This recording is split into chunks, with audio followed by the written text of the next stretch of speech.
Good morning, good morning, good morning. This is our message from Spirit for Sunday, November 9th. And I want to tell you about something that happened to me today. I'm recording this Saturday night for tomorrow morning.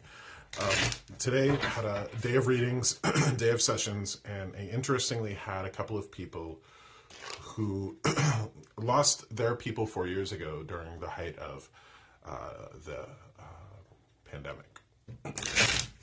And today was a day of channeling spirit and bringing to the people that I'm sitting with some perspective shifts. Today was person after person after person with these awful inner narratives.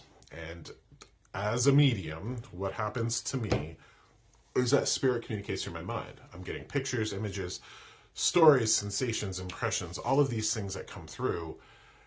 And our spirits know what we're thinking. They know what we're feeling. And I had person after person after person who was walking around going, I could have done more. I should have done more, when there was physically nothing more that they could do for their loved one in spirit. Nothing more. They could not have done a single thing. They were powerless. And I think that powerlessness is one of the most debilitating feelings that we can all suffer from, especially when we want the best for our loved ones. So this message is important for people who are walking around being incredibly unkind to themselves, especially if you helped your parents pass, your spouse pass, your children. I mean, just on and on and on. When you step up into that position as caretaker, it is a sacred duty, yes, but you also have to understand there is a limited amount of things that you can do for the people that you love.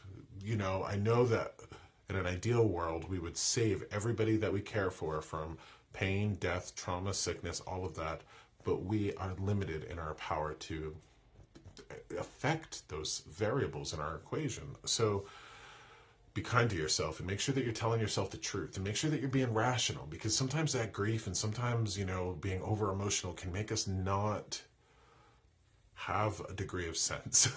And that's important for them as they're watching us and they're hearing what we're putting ourselves through, because oftentimes it's not real. The card that goes with this message is the Chariot. It's funny, I pulled this card for one of those people. Move forward clearly, move forward with clarity and will and drive. You know, if you are driving down the road of your life, you don't want to pay attention to the ditch. You don't want to pay too much attention to the rear view. Best piece of advice my dad gave me growing up was, when you're driving, you look out the windshield, not the rear view. Don't look in the ditch, because you'll go that way. You have one life to live. Be clear, be gracious, have patience and compassion for yourself, especially when you're one of these people who did everything they could. That's so important, not only for the peace of your life, but for those who are watching us. Please remember that as much as you can. All my love to you out there. Find me online at joshsimons.com.